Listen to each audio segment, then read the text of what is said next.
जय हिंद दोस्तों। MS study zone academy में आपका एक बार फिर से स्वागत है। तो हम लोग थाना सरिस्ता का जो ऑब्जेक्टिव और दीर्घोत्तरीय प्रश्नों को हम लोग जो देख रहे हैं, तो इसके अंतर्गत यह वीडियो नंबर 7वां है, जिसके अंतर्गत हम लोग लघुत्तरीय एवं दीर्घोत्तरीय प्रश्नों को देखेंगे। तो देरी नहीं करते हुए चलते हैं आज के अपने पहले प्रश्न पर। तो हमारा पहला प्रश्न है, जुलूस लाइसेंस किस पुलिस हस्तक नियम के तहत संधारित किया जाता है। तो जुलूस लाइसेंस जो है यह इसका जो पीएम रूल होता है ये होता है 23। पीएम रूल 23 के अंतर्गत जुलूस लाइसेंस का संधारण किया जाता है।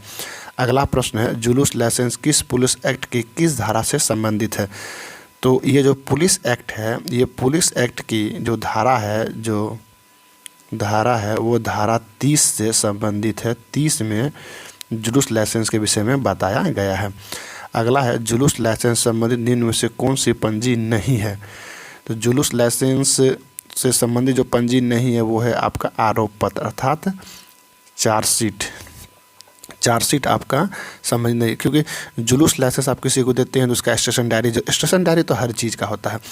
उसके बाद सीटी पार्ट 3 के जो 3 भाग होते हैं, तो 3 भाग में एक भाग में जुलूस लाइसेंस, जिसमें पर्व त्यौहार आदि पर जो लाइसेंस आदि दिया जाता है उनके विषय में बतलाया गया है। लेकिन अप्राथमिकी पंजी में भी जुलूस लाइसेंस के विषय में बताया गया है, लेकिन आरोप पत्र क्योंकि इसमें कोई अपराध नहीं है इसीलिए इस पर चार्जशीट नहीं किया जाता, आरोप पत्र से संबंधित नहीं है। अगला है, जुलूस लाइसेंस के उद्देश्य क्या है। तो जुलूस लाइसेंस देने का एक उद्देश्य होता है कि इसका जो उद्देश्य होता है वो होता है जमा हुए जो भीड़ है, भीड़ का रास्ता का निर्धारण करना। मतलब रास्ता का क्या करना, निर्धारित करना।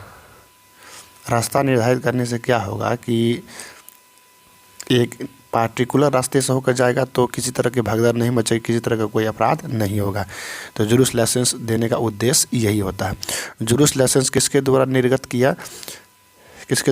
किया जाता है। तो जुलूस लाइसेंस याद रखिएगा सीडी पार्ट 3 के द्वारा निर्गत किया जाता है। याद रखिएगा, मैंने सीडी पार्ट 1 पार्ट 2 पार्ट 3 में एक विस्तृत वीडियो बना रखा है, आप लोग जाकर देख सकते हैं। अब हमारा जो अगला प्रश्न है,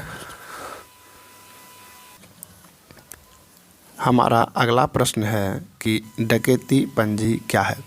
तो नाम से ही पता चल रहा है कि डकैती पंजी, इसका मतलब ये हुआ कि वह पंजी, डकैती पंजी किसे कहेंगे। तो याद रखिएगा, वह पंजी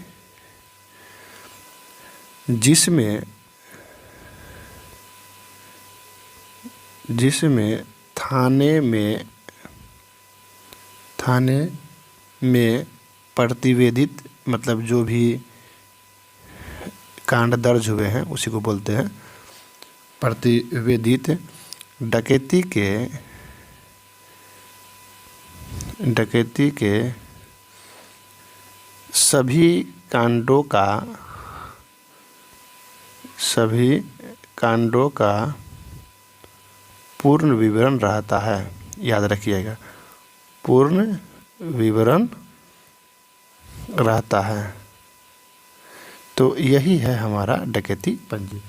मतलब आपके थाना क्षेत्र में जहाँ जहाँ डकैती हुई है उन सभी डकैती है उनके पूरे कांडों का विवरण रहता है आपका कहाँ पे, डकैती पंजी में। मतलब डकैती कब हुई थी, कहाँ हुई थी, किस चीज़ की हुई थी, अपराधी कौन थे, इन सभी चीज़ की विवरणी कहाँ रहती है, डकैती पंजी में।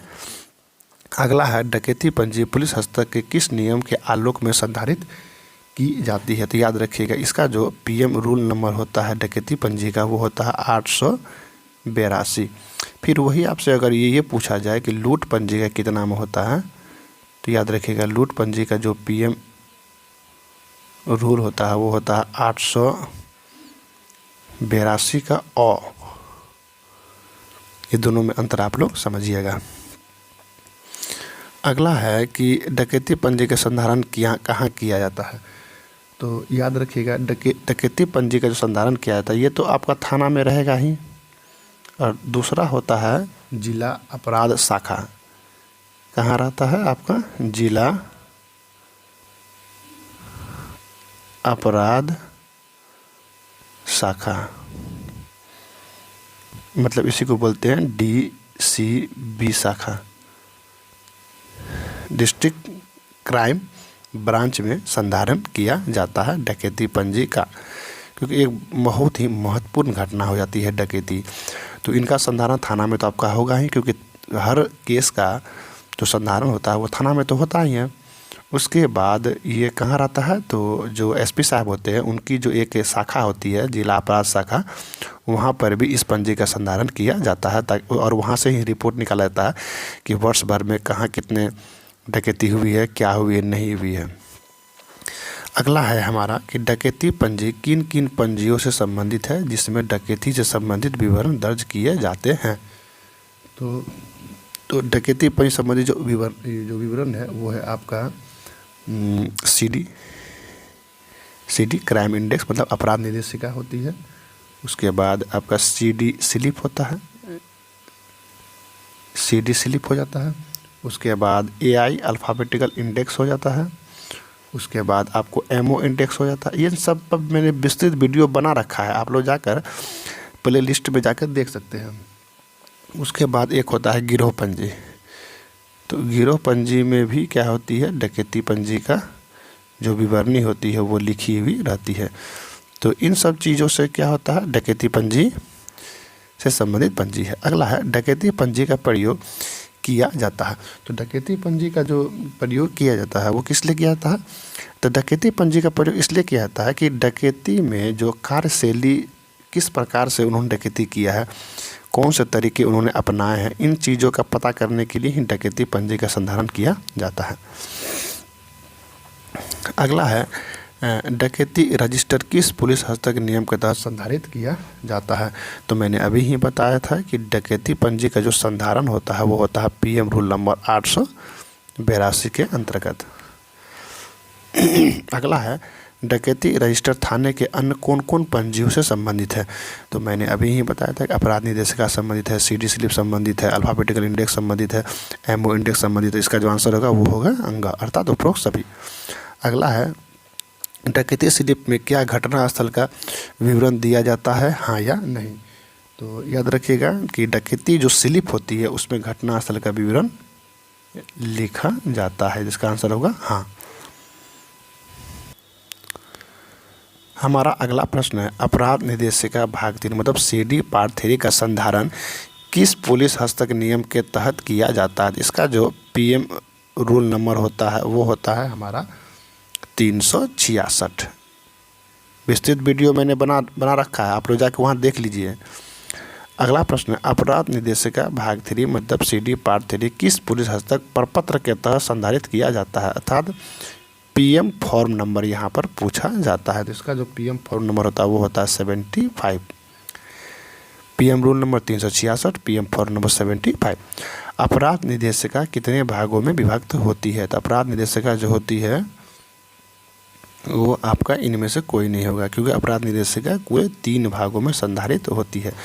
इस तरह से देख लीजिए, मतलब CD पार्ट जो होते हैं वो कितने भागों में संधारित होती है, तो वो 3 भागों में संधारित होती है, CD पार्ट 1, CD पार्ट 2 और CD पार्ट 3।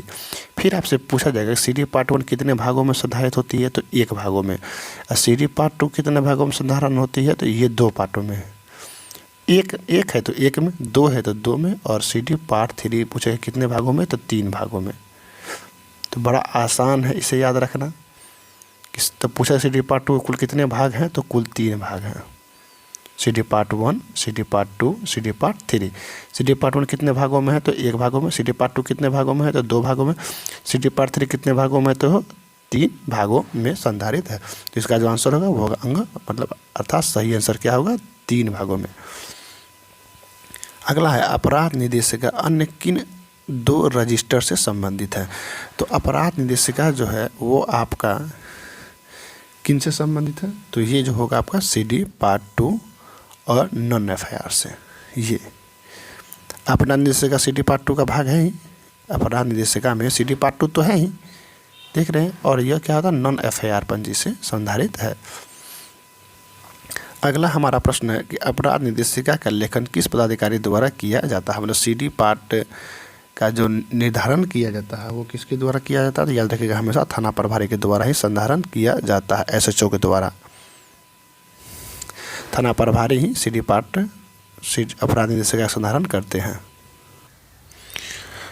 हमारा अगला प्रश्न है, निम्न में से कौन सा सेवानिवृत्ति लाभ नहीं है। मतलब सेवानिवृत्ति के बाद आपको लाभ नहीं दिया जाएगा, तो वो यही है कि भविष्य निधि से ऋण।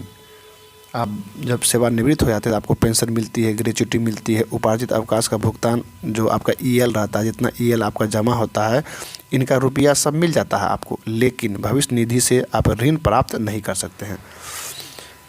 अगला प्रश्न है कि आकस्मिक स्थिति में किस कोष से तत्कालिक सहायता पुलिसकर्मी को दी जाती है। मतलब आपकी जो आकस्मिक स्थिति है उस स्थिति में आपको किस कोष से आपको तुरंत सहायता मिल सकती है, तो ये होती है पुलिस आकस्मिक कोष से। मतलब अचानक आपको किसी गंभीर स्थिति में पड़ गए हैं तो पुलिस के द्वारा आपको पुलिस आकस्मिक एक कोष होती है जिसके अंतर्गत जो पैसे जमा होते हैं उससे आपकी सहायता की जाती है। अगला प्रश्न है हमारा, निम्न में से कौन सा सज़ा सिर्फ आरक्षी को ही दी जाती है। तो सिर्फ आरक्षी को ही दी जाने वाली जो आपकी सज़ा होती है वो होती है फटीग ड्यूटी या दलेल। मतलब सिपाहियों को हमेशा फटीग ड्यूटी या दलेल दी जाती है। तो फटीग ड्यूटी जो होती है ये आपका क्या होता है, ये दलेल आपका वर्दी में होता है, फटीग ड्यूटी आपका बिना वर्दी का होता है। मतलब फटीग ड्यूटी में आपसे ईंटा पत्थर कंकर या मैदान वगैरह साफ़ किया जाएगा, दलेल ड्यूटी में आपको क्या है शारीरिक दंड दिया जाएगा। मतलब हथियार के साथ आपको PT परेड इत्यादि कराया जाएगा या फिर गार्ड की ड्यूटी आदि कराई जाएगी। अगला है, पुलिस को अपने दायित्वों के निर्वहन हेतु निम्न में से कौन क्या आवश्यक नहीं है। मतलब पुलिस जो है अपना दायित्व का निर्वहन करेंगे, इसके लिए क्या आवश्यक नहीं है, तो ये सिंपल सी बात है, क्रूरता की आवश्यकता नहीं है। मतलब उच्च प्रशिक्षण होना चाहिए, क्रियाशीलता होना चाहिए, जन सहयोग हेतु पहल होनी चाहिए, लेकिन क्रूरता नहीं होनी चाहिए। पुलिस के लिए आचरण संहिता किस नियम से संबंधित है, तो ये पुलिस हस्तक नियम कितना में है, 5 में। मोस्ट VVI प्रश्न है यह पूछा जाता है। अगला प्रश्न है हमारा कि पुलिस की छवि सुधारने हेतु क्या आवश्यक नहीं है। तो पुलिस की छवि को सुधारने के लिए आवश्यक अगर नहीं है तो क्या है, उच्च वेतन की मांग करना।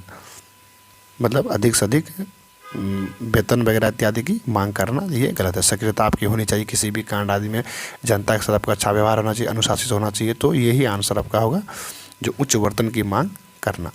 वर्तमान में केंद्र में किस गठबंधन की सरकार है, तो ये तो करेंट अफेयर टाइप का क्रॉस प्रश्न हो गया है, तो इसको हम लोग छोड़ देते हैं। अगला है, बिहार राज्य की सीमा किस राष्ट्र से लगती है। तो जान ही रहे हैं आपका जो बिहार राज्य की सीमा है वो किससे लगती है, नेपाल से लगती है। तो इसी के साथ आज के वीडियो को समाप्त करते हैं। तो प्लीज़ अगर आप लोग चैनल पर नए चैनल को लाइक शेयर सब्सक्राइब जरूर करें। इन सब का PDF मैं टेलीग्राम ग्रुप पे उपलब्ध करवा दूंगा। तो आज के वीडियो को यही समाप्त करते हैं, मिलते हैं अगले वीडियो में, तब तक के लिए धन्यवाद। जय हिंद, जय भारत।